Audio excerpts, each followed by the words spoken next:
brother and his wife had their first child recently, and it was a pretty big deal. It was, the first grandchild from my parents. But unfortunately for me, I'm just not that big of a baby guy.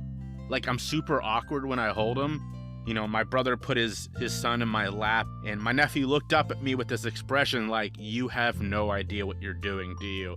There's pictures, they're pretty hilarious. But lucky for me, thanks to my podcast sponsor, Kia Babies, I knew exactly where to go to get the perfect baby gift. I got my nephew this adorable little towel. It's got these bear ears on it. And now my entire family gets to enjoy these really cute pictures of my nephew. He's all smiley and he's got bear ears. I mean, that's pretty adorable, right? So next time you need a perfect baby gift or just something for your own kid, go check out Kia Babies. You can find a link in my show notes or on my podcast website. And when you check out, tell them that Choose Your Struggle sent you.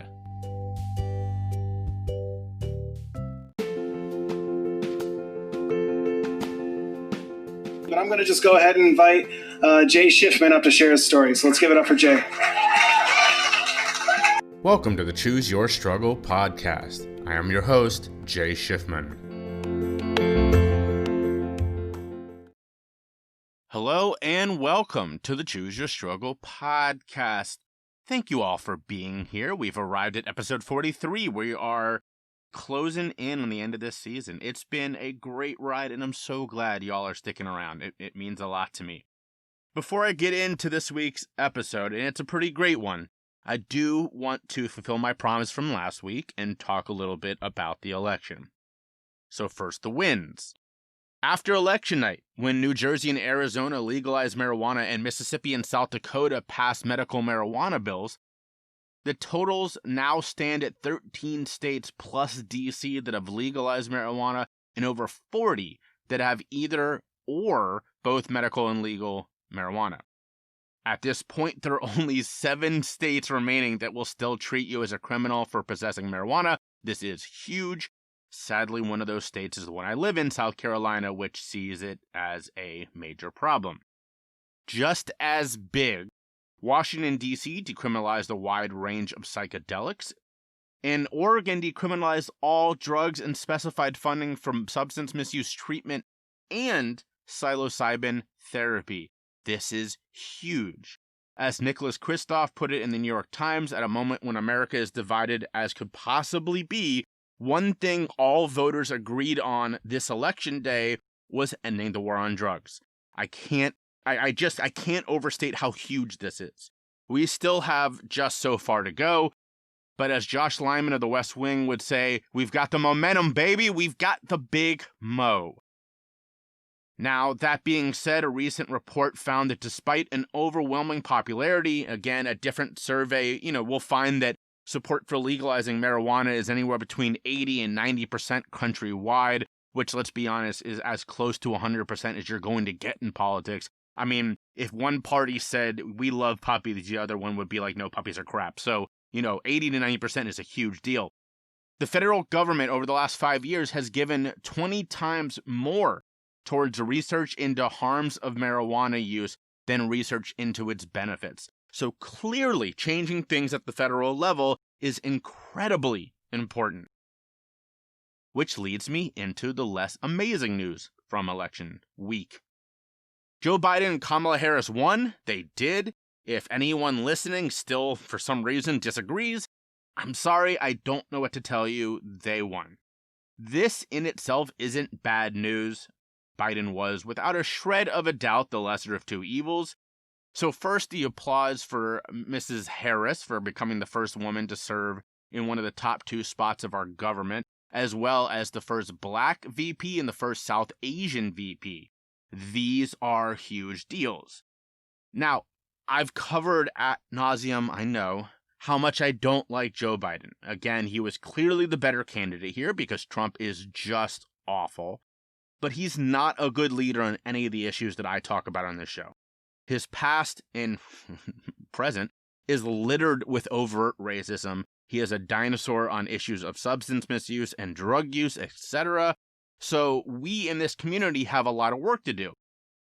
But that's almost less important right now. What matters more is how close this election was. How many people, 99% of them white, voted for continuing down the path of chaos. And how many of those same people truly believe the Democrats somehow stole this election.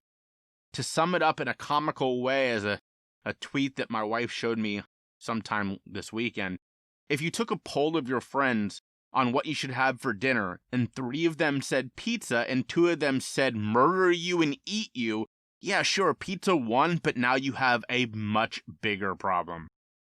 Here's my message to fellow white Americans.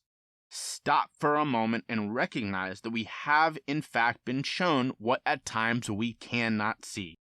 And we must believe this. A huge number of Americans right now, when shown unequivocally that Black and brown Americans are persecuted, are treated as others, are systemically marginalized, they said no. They rejected that. They were shown and they chose to believe instead, deciding that a cover-up and some kind of conspiracy against white America was, if not more plausible, then a more desired truth. That's not on Donald Trump. It's just not. That honestly has nothing to do with Donald Trump. That's on America. That's on us. Trump simply gave it license in the highest office in the world. Now, to those of you who, like me, voted for Biden and Harris, to quote Mychal Denzel Smith in his groundbreaking and absolutely incredible book, Stakes is High, which you should all go buy this moment. I actually sent copies to various members of my family over the last couple of days because I truly believe this book is just, it's a slap in the face that a lot of us need right now. He said, we had 8 years of the first Black president to learn that representational progress, while important, does not necessarily translate to material progress. Simply put, we can't kick back now and say this is good enough. Now, I've heard 2 arguments over the last couple of days that, to be completely honest, scare the crap out of me. One of them is, now that Trump is gone, things will go back to quote-unquote normal. And while the speck of truth in there is, without someone in the White House spewing chaos every day, things will die down a bit, in both positive and negative ways, but that just means the field is clearer to see what really needs to change. Without all the crap flying around in this tornado, you can see the other side and see just how far we still have to go. Number 2 is that progress is moving as it should, which I'll be completely honest, and no disrespect to the couple of people who've actually said that to me in recent weeks, that's absolutely disgusting. Women were given the right to vote in 1920. 100 years later, we have our first female VP, and we're still waiting on a female president. Black and brown Americans were promised the right to vote without fear the year that our VP turned 1 year old. She's now 56. So if you're saying that progress is moving at the rate it should, that progress actually can be measured in this case. And what you're saying is that you're okay with that progress being the rate of the life of Kamala Harris. Take a moment to consider that.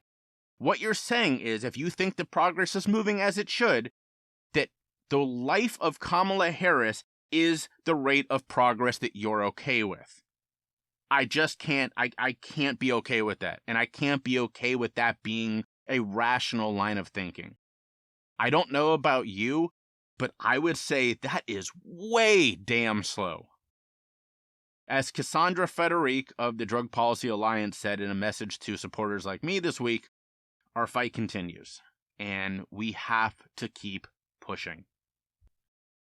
All right, so let's talk a little bit about this episode. The shout out this week is from an old friend of mine who is doing very cool work that applies to this podcast. It's Didi Mamaligas. She is a neuroscientist who I went to middle school and high school with, or maybe just high school.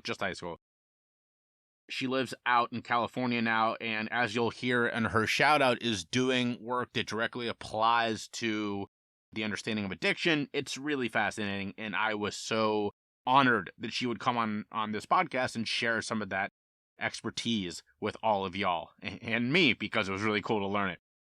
The interview this week is with one of the coolest advocates that I have gotten to know over the last year. His name is Dennis Gillan.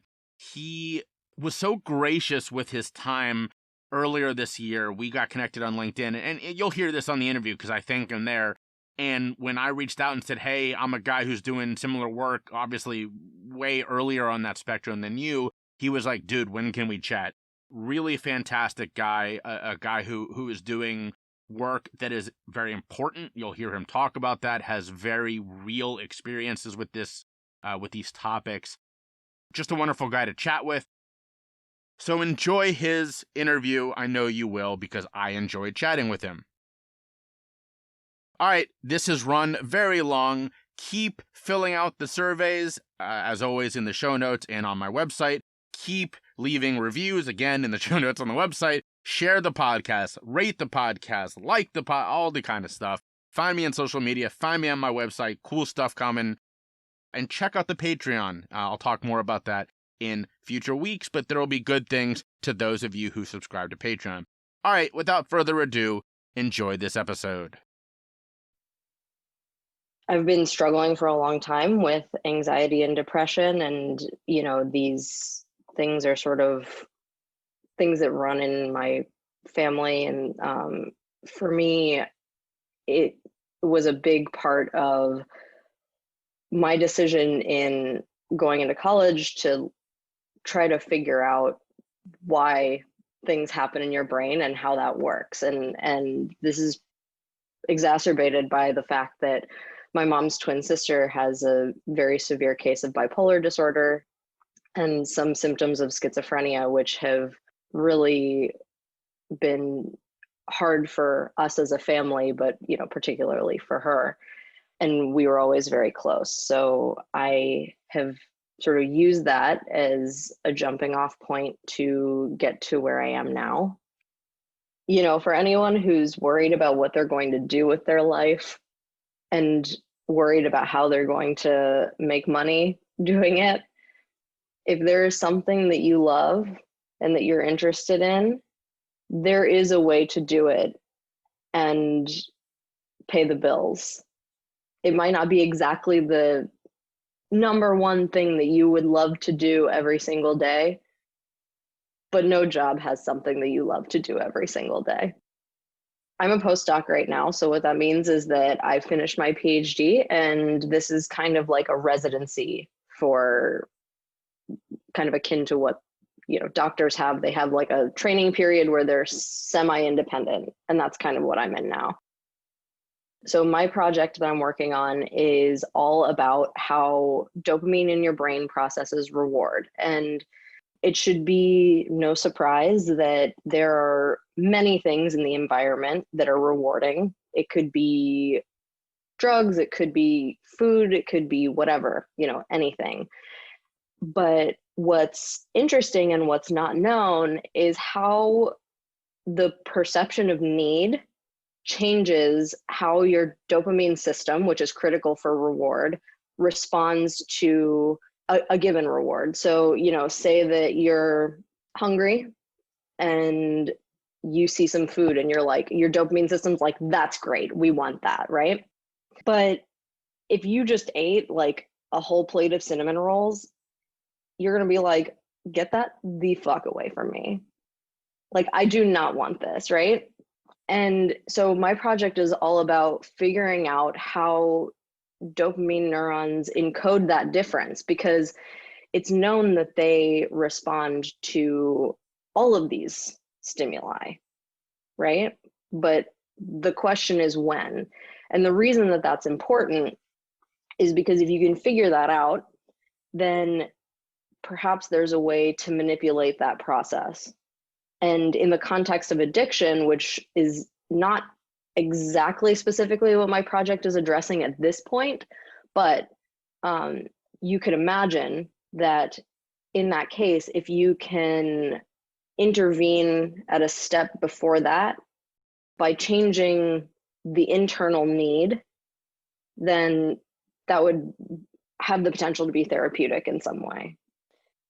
You know, with drug addiction especially, I think that there's one way that it's sort of been twisted in its not seriousness. Obviously, drug addiction is very serious, but now I think there's sort of been a shift in the field over the last couple years, maybe, in trying to figure out what it is that makes people addicted in the first place. Because there are plenty of people who do a variety of drugs, pick your favorite, who never get addicted and do it regularly at some interval, and the percentage of people who actually do get addicted is actually pretty low.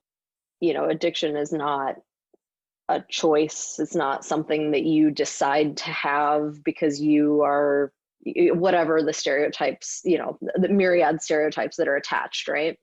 And the same is true with mental health in general. But I think that addiction is particularly stigmatized, as you know, I'm sure, and as you talk about regularly. And the use of like the concept of drug addiction being quote unquote bad has been used to basically write off entire sections of society. And the neuroscience field is guilty in perpetuating that.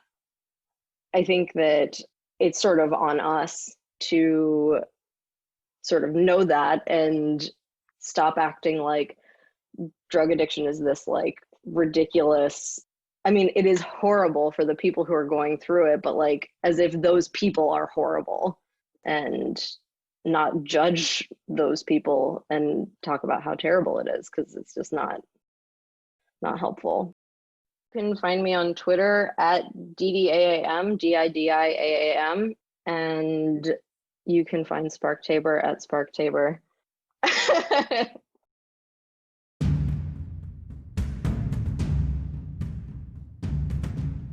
Are you ready to take your hemp experience to a whole new level? Because if so, I want to tell you about my sponsor, Mountain Made. Their puff line of smokable flower is unreal. They meticulously source each strain from select partner farms to ensure only the highest quality product in the marketplace. When it comes to the entourage effect, nothing tops strain-specific flower. It delivers the full range of all the amazing effects of CBD. I can tell you because I use it myself.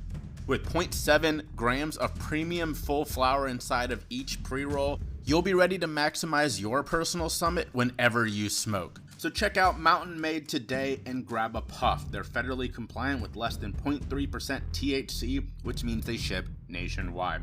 All right, I'm gonna grab a puff and let's get back to the episode.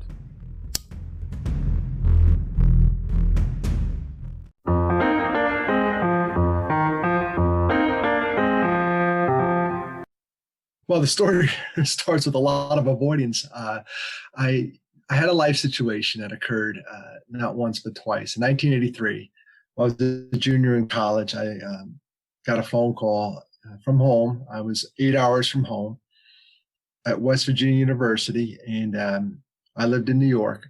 And it was my sister on the phone saying, "Dennis, you need to come home. I'm one of 5 kids, 5 of us, and Sheila, Mark, me in the middle, Janice, and Matthew. So that's the Gillan 5. And Janice was on the phone, my younger sister, telling me, you need to come home. Our older brother, Mark, died in a car accident. And that's what they told me. Jay, that's what they told me. They didn't know what to tell me. You know why I'm here today. We're talking about suicide prevention. Mark battled depression for years, and the disease state won, and we lost Mark. In fact, there's no winners in this. So I had to go home and burying my brother. I left school on a Thursday morning. I was back in school Tuesday night, and it was just didn't handle it very well. Put it aside. And then 11 years later, I think because we didn't handle it very well, remember the Gillan 5, Sheila, Mark, Dennis, Janice, Matthew. 11 years later, in a drunken stupor with access to lethal means, we lost Matthew. 2 suicides in one family. And it's kind of weird because I was reflecting on it today, this month, while we're recording this, and it'll be played forever and ever. But while we're recording this, I'm probably 2 weeks away from the death of my brother, Mark, the anniversary. And those little markers for anyone who's ever lost anyone or any tragedy, anything in your life, all of a sudden you'll notice yourself in a bad mood. And I'm like, why am I so cranky lately? And I look at the calendar and go, oh, shit, that's coming. Like it just sneaks up on you. So October 26th, 1983 is when I lost Mark. Now here I am, thinking about it as it's coming up, and I dread that day. I just dread it. It's an anniversary no one wants to celebrate. So I was quiet for years about both of those guys. Moved around the country a little bit. Was in sales.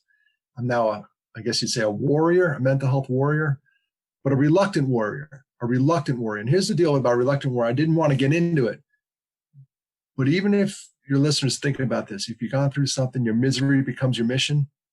Even if you are a reluctant warrior, you are still a warrior. And now I speak on mental health and suicide prevention full-time, work part-time for the South Carolina Department of Mental Health, trying to keep the suicide prevention lifeline, the one that we have left here in the state, up and running. And they're doing a great job at Mental Health America, Greenville County. They run that, helping them there. Started a foundation to do more talks and Zoom talks. And then, what I do professionally is speak and do other stuff. So it's all, my whole world is wrapped around suicide prevention, but I do have one little side job, and this is self-care. I do have one little part-time job at a tennis center, and that's for my mental health. And I go there and I literally work the front desk. I check people in, and I check them out and sweep the courts, and it's just something to do to get out of my own head. And I love it. The people there are happy. I don't, the phone won't ring and say, hey, we got a suicide we want to talk to you about. It's that little part of self-care that I do. And Jay, this self-care is not selfish. I go to the tennis center and then they let me play for free. So I'm cheap too. I think that's so cool because, for a lot of people, following their passion or doing something selfless is a form of self-care, right? And yet for people like you and me who live this, doing something as simple as working the front desk at a tennis center is sort of that same thing, right? Where it's like we are immersed in this all the time.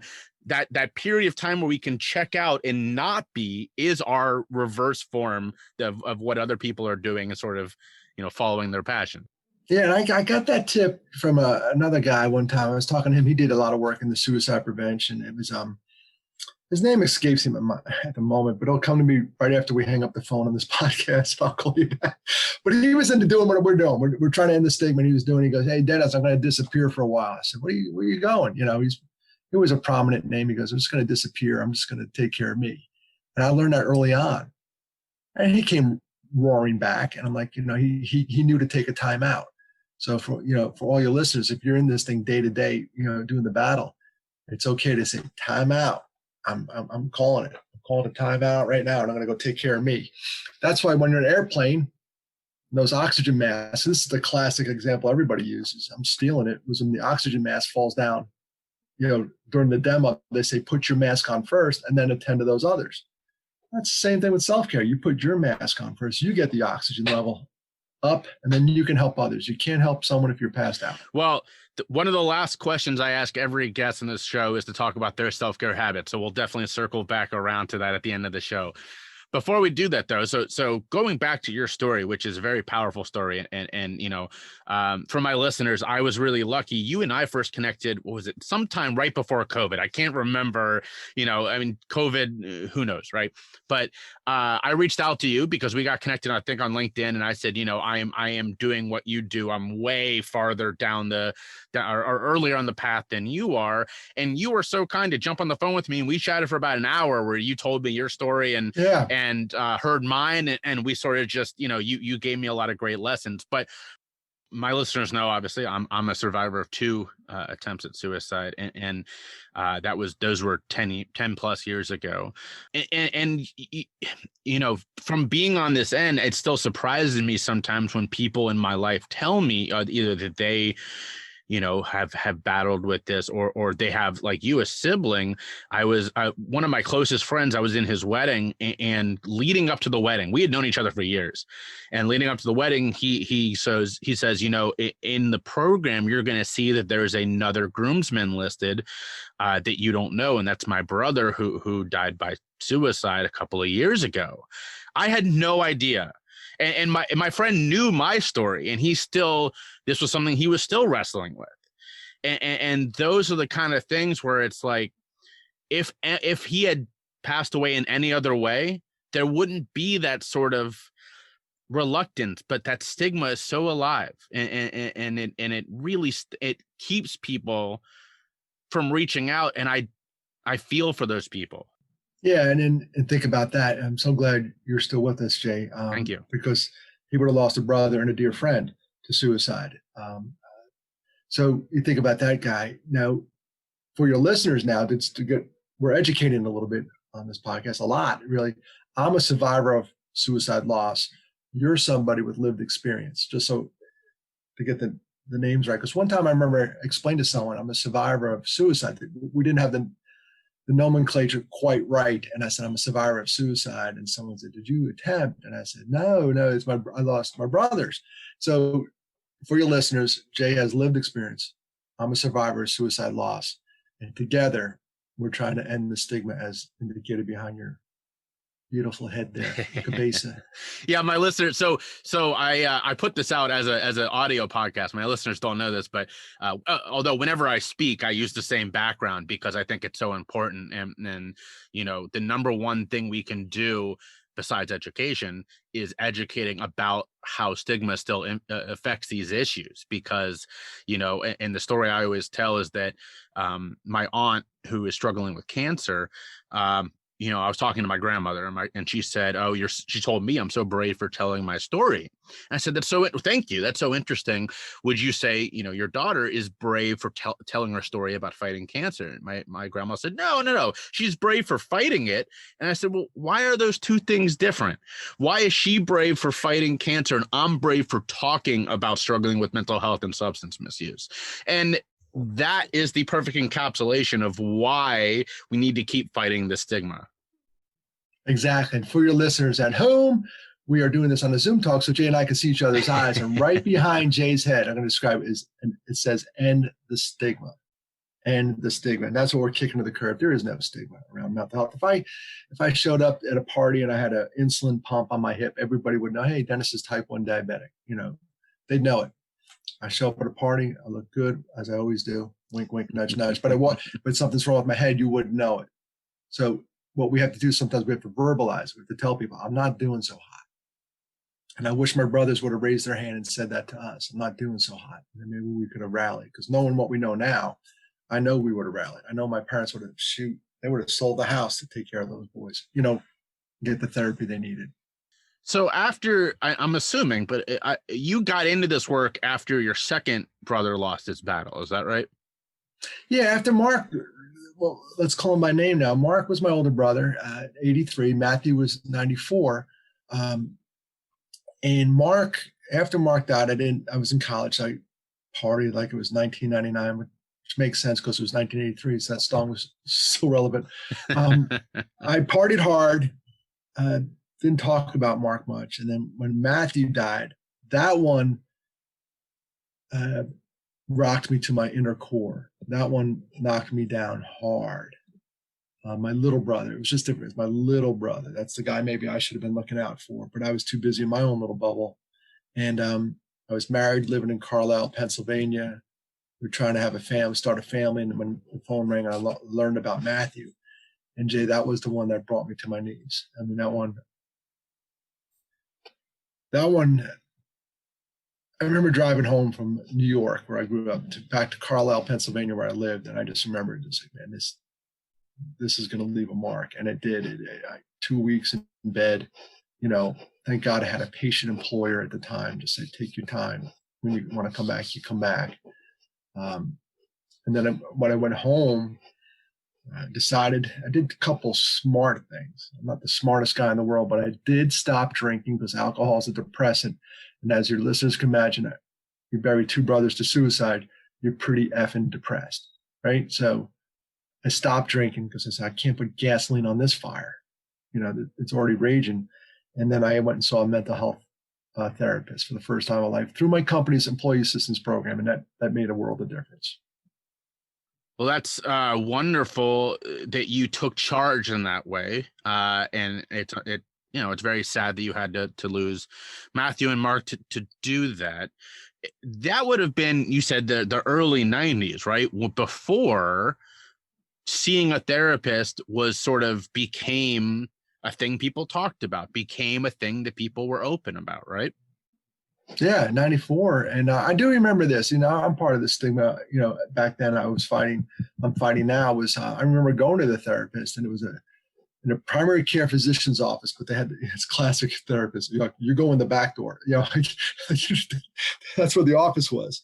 And I remember looking over my shoulder to see if anyone saw me going in. And, I don't give a rat's ass who sees me going in. I know I need it. I mean, we got to get so comfortable with this. I couldn't dump all this stuff on my wife at the time. She had her own issues to deal with. And the minute I walked to that therapy appointment, I'll tell you, the first one I had, this guy goes, "Why are you here?" And Jay, I cried the entire hour. I just remember talking about Mark. I could barely get it out. It was one of those awful cries, snot, eyes. I'm barely audible, like, "Oh, Mark," every other word he's writing down, "I'm mad," and you could barely get it out, but it had to come out, because if you swallow your problems, your stomach keeps score, and it had to come out. So I completely agree with you. We need to normalize this. And it's the same thing that, nobody, if you are struggling physically the way you were mentally at that moment, everyone in your life would be like, "Dude, go see a doctor." If you're walking around with your leg half hanging off. But to your point earlier, no one could see that you were in that state of mental struggle. And so we do need to more normalize that going to see a therapist. But how do you go from that moment in the early to mid 90s to being a leading speaker on suicide prevention today? Like how that's a large jump. So how do you go there?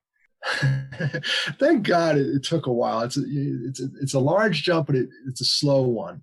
And God has a plan for all of us, and it's slowly but surely been gnawing at me. Tell this story. So for years I had to heal. I couldn't talk about it. Then I ended up having 2 boys, so I got diverted with the family. But somewhere around the line, when I moved to South Carolina, I was working on the helpline in Chicago, the 800-273-TALK. That's how I was helping. You get to a point, and everyone of your listeners probably gets to this point, you've been through some crap, and you don't want anyone else to go through that crap. So it's called redemptive healing. You go back and say, "I need to stop this. This was bad." It takes some people can do it really quickly. It took me about 16 years. I'm always amazed when I see someone, they truly amazed. They went through a trauma, and like the next year they're doing a foundation and they're running around like, "Wow, I couldn't do that. I couldn't."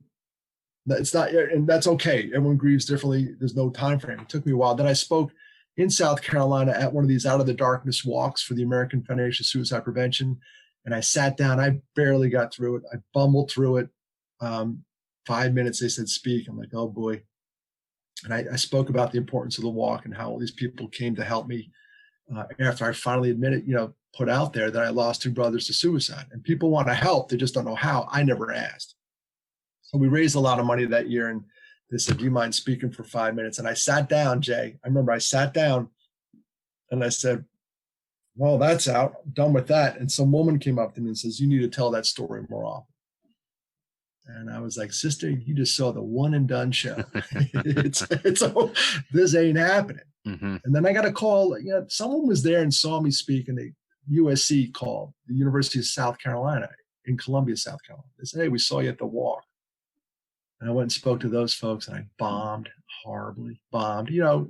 Everyone thinks you get up there and you just do your thing. It's an overnight success. Yeah, right. 20 years later, you're an overnight success. I bombed at college at Charleston. I cried both times really bad. And then finally at Charleston Southern University, seemed to hit my stride. And remember, I brought a friend with me, my pastor at the time, and I brought him. I said, "You got to see this talk I'm doing. Let me know if it has any traction." And we had an hour and a half drive home, and he just sat there the whole time and said, "Dude, you got to keep going," which was not kind of what I wanted to hear. In a weird way, I was like, he probably said, "No, don't quit your day job."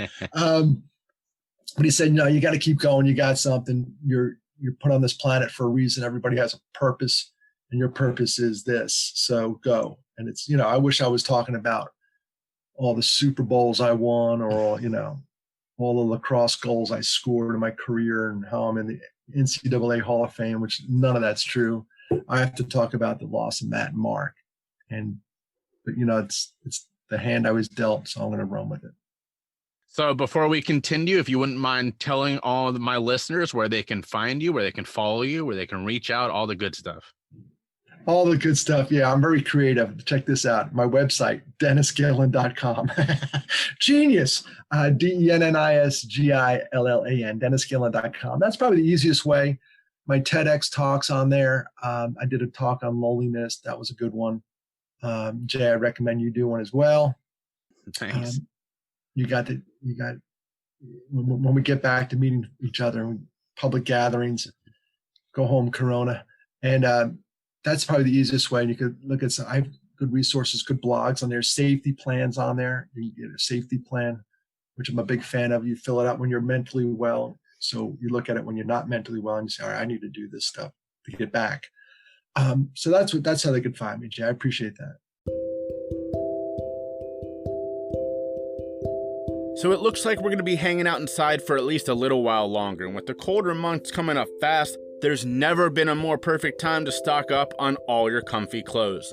Lucky for you, you listen to the Choose Your Struggle podcast, and I have a sweet deal for you today. Check out my sponsor, Pair of Thieves. They've got everything you need, from shorts to lounge pants to underwear and bras. They even have a line of Disney socks with all your favorite characters on it. But here's the best part. If you use the link in the show notes or on my podcast website and the discount code Rakuten Thieves, don't worry, that's in the show notes too, you'll get 20% off every full price item in your shopping cart. So stock up on all your comfy clothes today and help out the podcast in the process.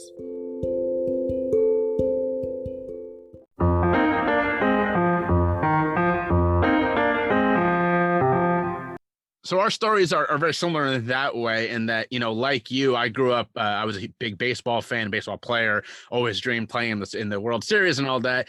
And if I had envisioned myself as a 16-year-old speaking about something, it would have been, here's all the great things I did on the diamond or whatever. And it took me, I was 5 years into recovery from my struggle with substance misuse and all this before. I had a friend kind of similar to you who was begging me to tell my story. And I said no and no and no. And then finally did it, thinking, that's it, I'm done. I did this the one time. And very similar to you, it just started a ball rolling. And here I am 5 years later, still doing that. And early on, very similar to you, I kept looking for someone to be like, you've had your fun. This is over, move on to something else. And instead just kept getting people going, this is your thing. You're doing, this is a good thing to do. And you're really helping a lot of people. So this is still an issue though, that we are not talking about, as you and I referred to earlier. And we need all hands on deck. Where have you found personally, is it the college campuses, what is it that where you have found that more people are receptive to this message? It's funny you say that, because I was thinking about the college campuses, which aren't happening now. Right. They're all Zoom meetings. What happens is often on a college campus, and it's very good, they'll make it mandatory. Say it's Greek life, or, I think the athletic department that runs school, the student government, they make it mandatory, or you get credit. The one at Charleston Southern, when I first had my breakout, it was a convocation. It was a Wednesday night service. It counted as your chapel service. All right, cool. They get credit. They had to swipe in, they had to swipe out. I don't care how you get there. Just get there. You got to put fannies in the seats, right? So I remember at University of Kentucky, this is hilarious. I'm the speaker. And I got the lapel microphone on. But right before I always speak, I have to go outside and get my head right. I pray a little bit, like, is this what you want me to do, God? And I always hear, yeah, get your butt back in there, speak. I just have to pump I can't deal with we already did the audio test. We did all that stuff. I just have to go get mentally ready. So on my way out the door, and it's all these fraternity guys showing up, which is what I want. I want men, because, 78% of all suicides are men. Women have more attempts. So I need them all in there. This particular group was men, and I'm holding the door as I'm trying to get out, and all these guys are walking by me, and I hear this kid say, I can't wait till this shit is over with. And on the speaker, he's talking about my talk. I can't wait till this shit's over with. I'm like, okay, here we go. But that's the guy I want, believe it or not. That's the person who doesn't think they need it. Right. But, one day you may be around somebody who's in mental health distress, or it may be you. So that made me laugh. Or our younger Dennis would have got pissed off about it. That cracked me up. I'm like, that's the guy I want. So I don't care if you have to be there. You have to be there. And then, Jay, you know this, after you're done, you never know who's listening. And then you go back and then like a week or two later on Instagram, even years later, I got one like 3 years later on Instagram saying, "Hey, Mr. Gillan," and this is how my feedback always starts. It cracks me up. "Dear Mr. Gillan, I didn't want to go to your talk." To which I usually reply, "Fantastic. I didn't want to give it." We're even. We're totally even on that one. And then that's how it always is. "I didn't want to go to your talk." All right, I got you. And then they say, "But I did this one thing." One was really cool. This one girl said something like, "Battling mental health. I listened to you talk about sobriety because after Matt died, I stopped drinking and to help heal." And she goes, "I recently stopped drinking and it's made a world of difference with my mental health." I'm like, wow, one person in the back row who did not want to be there heard one little pearl, and now it's helped their life a little bit better. So, that's why we do what we do, Jay. I completely agree. I say this whenever I speak, whenever I get interviewed. My goal is to reach the one person, and I don't look at the numbers of I don't really care about all this stuff, because when someone emails me and says, you don't know me, but that makes it all worth it. I met somebody, this was a couple of years ago, I met somebody in person who said, "Hey, you're Jay Shifman, right?" I said, "Yeah." And they said, you have a semicolon tattoo, right? And for those listeners who don't know, the Semicolon Project is the the suicide prevention project. It stands for I could have stopped, like a semicolon, but I kept going. And I said, I do. And she said, a couple of years ago I saw you tweet that on Twitter, and it really I was going through something at the time, and it just was perfect timing. And I saw that somebody else out there sort of got through this and was able to continue, and it made a difference for me. And that one was like mind blowing, because this was just when you throw it out there on Twitter, you're basically just shouting into the void. And here was somebody who saw it and made a difference. And that taught me, if one person can see that tweet and that makes a difference, these speeches, these interviews, everything that we're doing, can't even imagine. That's like switching from a machine gun to a targeted shot. So like a laser. I definitely agree with that. And, I've never had an experience where someone openly said, "I don't want to listen to what you're saying." That's very funny. But oh, it's hilarious. Yeah. I was reading something not long ago that said there was an estimation that, normally the number everybody cites is 1 in 5 people are struggling with some sort of mental health or substance misuse issue. During COVID, that estimation has gone up to 1 in 2. And they said one of the unintended sort of silver linings is that people are starting to go, "Oh, this is what it feels like to live with anxiety. This is what it feels like to struggle with depression." And I hope that 5 years on, 10 years on, whatever, we as a nation, as a world, remember this and remember what this felt like. I want your listeners, and you can look it up afterwards. It's done out of UNC Charlotte. There's a thing called post-traumatic stress growth. We're all familiar with post-traumatic stress disorder, and it's real. It's absolutely real. There's a flip side of that. PTSD doesn't happen to everybody. You can take a lot of people in circumstances, and some will get it, some won't. You're like, wow, sometimes it's just by chance. You got it, you didn't. There's a thing called post-traumatic stress growth, and I'm hoping that occurs after the pandemic. Is we learn to really tolerate each other, love each other, grow from this experience, and not have it disable us and cripple us in a sense. I think I'm hoping for that. I'm studying it hard, so I hope it happens to me after this. So you think about it, Jay. Everyone, your listeners, everybody's recovering from something. Everybody, something happened to them, and everybody loves a good comeback. And I hope we all get to write our comebacks and get through this. Everybody loves a good comeback. There's your quote from this interview. All right, so I have a couple final questions I do with everyone, but before we get into those sort of micro targeting here, you and I both live currently in South Carolina, and this area, and sort of broadly, this area, it's much harder, I have found, as someone who's not from here, and you aren't as well, to talk about issues of mental health and substance misuse. I thought it was tough in the Midwest where I'm from. And then I moved down here and went, oh, wow, like I had no idea. You've been here longer than I have. I've only been here for a year. Are you seeing more progress down here? Are there reasons for hope that you're seeing that we're getting over some of this stigma?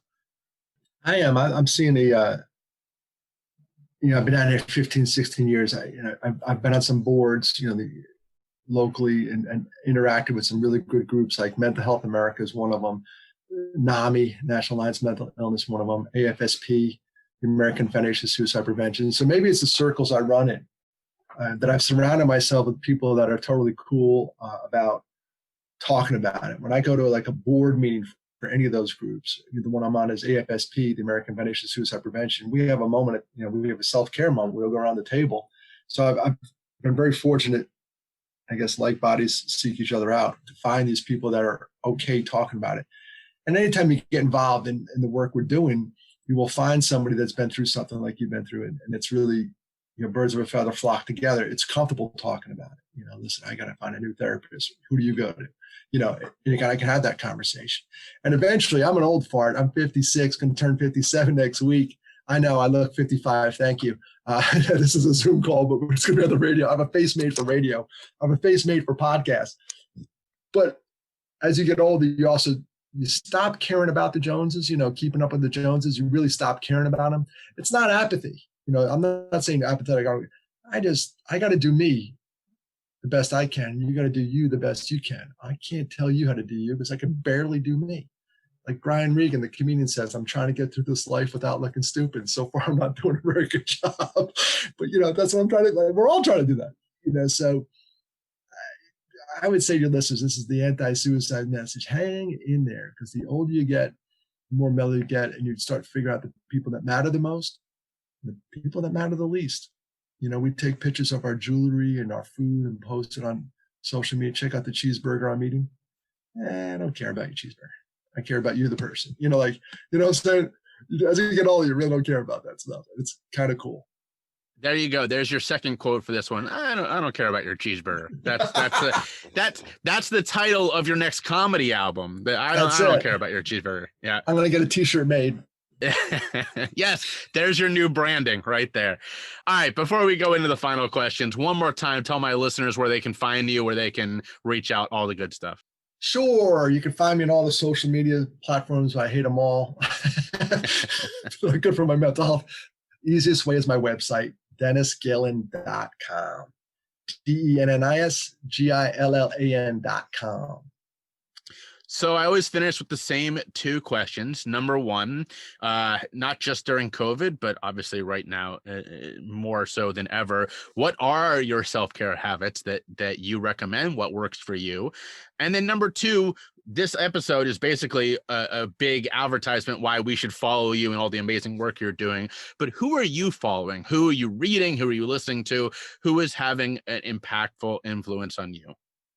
Great question. First one, self-care. I like to go places where I'm small, where it's not about me. The beach is one of them, and the mountains are the other. Just those two. I live in Greenville, South Carolina, not too far from the mountains of Western North. I go in the woods, and I'm just a little man in a big area. It's not about Dennis. Tennis is another one, good one. Physical exercise. I have ADHD, and in tennis, it's really good because everything's happening really fast. But everything slows down for me. I could see stuff. So exercise a little bit. I told you I don't drink or smoke. That was a good choice. So the self-care part. So there's your self-care questions. Go where you feel small. Beaches, mountains, somewhere hiking, outdoorsy. And some folks, they get small inside a good book. Whatever you do, you do. Whatever your positive coping skill is. I don't want to say I go to a bar and get shit-faced. Not cool, right? Not cool. That's not a positive coping skill. The second part of that, you always could look at. You could tell someone. I always said you could tell what someone cares about by looking at their checkbook. Another one for you now, Jay, is you can tell what someone thinks about by looking at their podcast list. That's why people should listen to Choose Your Struggle, because you're going to hear positive, right? Am I right? No, you're definitely right.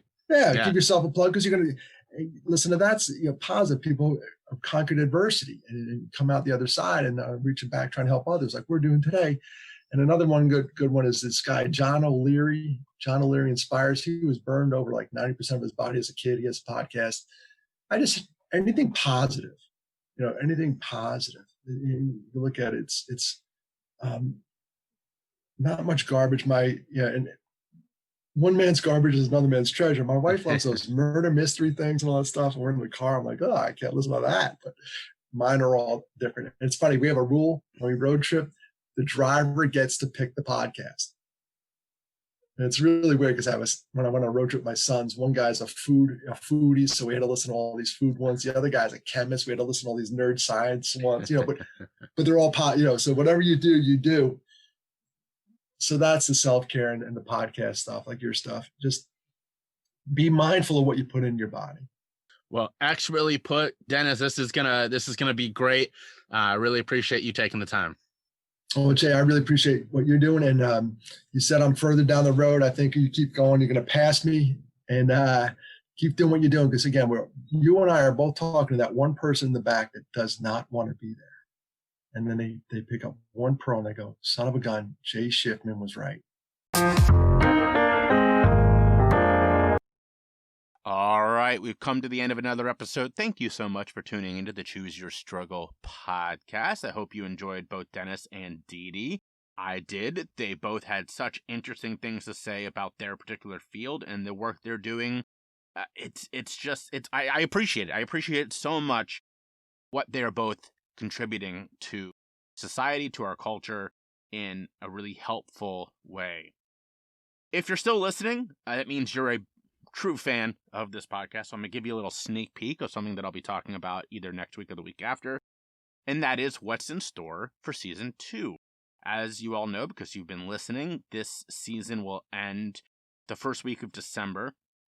There's a couple more episodes of interviews, and then I will do sort of a wrap-up episode, and that will be the end of the season. There will still be some special episodes that come out between seasons, but things are changing. I'm switching podcast hosts, so there'll be probably a couple of days where you won't be able to find the podcast. That's okay. It'll be back with a flourish after that. Season 2 will have a new format. There won't be a shout-out every episode. It will be every couple, because as I've heard from the surveys and from people reaching out, people want to hear me more, which is, again, I'm very thankful for that. So the days where there isn't a shout-out will just be a longer me chatting, probably telling a story, talking about these issues. And the most important thing, no, not really, but the coolest thing, I think, there will be a new theme song, a new music for the episode. I specifically worked with a really awesome beatbox and rap artist who did a whole new slew, a new theme song, new interlude music, all that kind of stuff. Really incredible. You're not going to want to miss it. You can hear all that when the second season starts in January, or you can hear all that by joining Patreon. So if you go to Patreon, Choose Your Struggle, and sign up even at the lowest amount, which is only $3 a month, you can get a sneak peek every week on Wednesday of what's coming up on the podcast. You'll also get some content, behind the scenes stuff. And between the 2 seasons, you'll get a sneak peek of all the changes coming in season 2. So go check out the Patreon. All right, enough about me. Here is your card for this week. As always, brought to you by Blurt. Thank you, Blurt. You have been hugely helpful for me this first season of the podcast. There are the cards. We're using the 54 Ways to Ease Your Anxious Mind pack this week, because if you don't have anxiety right now about what's going on in our country, boy, I want to hear your methods of self-care, because wow. All right, this is a great one, and really nice for this time of year. Listen to soothing nature sounds. Listen to soothing nature sounds. It is that time of year where if you live down here in the south where I am, there's still birds. It's actually like 85 degrees today. It's pretty horrible. I'm ready for fall. I miss the fall of the Midwest. If you're up in the Midwest, you're getting leaves falling and crunching and all that kind of stuff. enjoy nature right now. It's incredible. All right, here is your good egg for this week. Very simple. You heard me talk about Mychal Denzel Smith on the way in. Go find a Black author and read. That's it. Could be an article, could be a book. If you need a recommendation, reach out to me. I mean, me because I'm the host of this podcast, but also just search. There are so many incredible Black authors that aren't getting the love they deserve. Even those that do get some love, it pales in comparison to what they deserve, right? And I've read so many good things over the last year. I really made an effort because I realized when I looked at all my book lists from 2019 and early 2020 that I was reading a couple of Black authors, but the percentage was very low. You know, I'm on pace to read about 40 books this year. And when I looked at that early in 2020, I realized it was going to be like maybe 25%. So I doubled down and now I'm reading more Black authors than white authors. And it's just so helpful. You know, as I said on the way in, we have to allow ourselves to be shown what we can't see. And sometimes that means a slap in the face like Mychal Denzel Smith or, you know, the new Jim Crow, which was very much that. And other times it's just reading Black authors. You know, I read a fantasy book by a Black author that the normal experiences in these books are different than mine. And it's a really great eye-opening experience. And I can't say enough about, you know, as George Harrison said, the farther one travels, the less one knows. And that also includes opening your mind and your eyes to other cultures. So that's your good egg. Go read a Black author. But most importantly, be vulnerable. Show some empathy. Spread your love. And choose your struggle.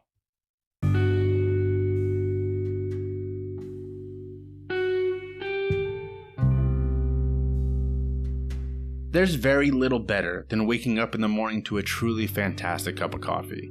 And if you're like me, you're looking for something that tastes fresh and isn't weak or overproduced. That's why I've switched to Four Sigmatic and I won't go back. Four Sigmatic mixes their beans with mushrooms to give your brain that jumpstart you didn't know you needed. So go to the link in my show notes or on my podcast page and use the code CHOOSEYOURSTRUGGLE at checkout for 10% off. You can sign up for one of their awesome subscriptions or just try buying a bag. And with their 100% money back guarantee, there's no downside. So check them out today and don't forget the code CHOOSEYOURSTRUGGLE.